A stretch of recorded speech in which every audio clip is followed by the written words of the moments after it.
ازازه دبس، اخليها هنا لحد ما الناس تيجي عشان اصب لهم منه.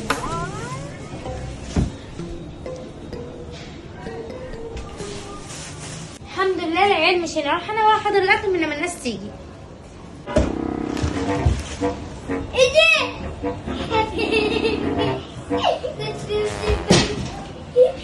ورينا يا عم اوعى، قال لي لقيتها الاول.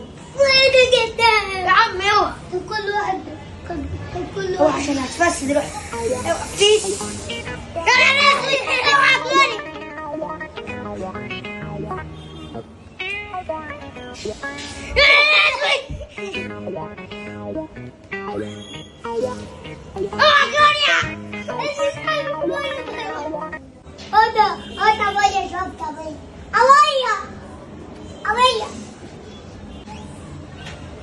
يا ولد النبطون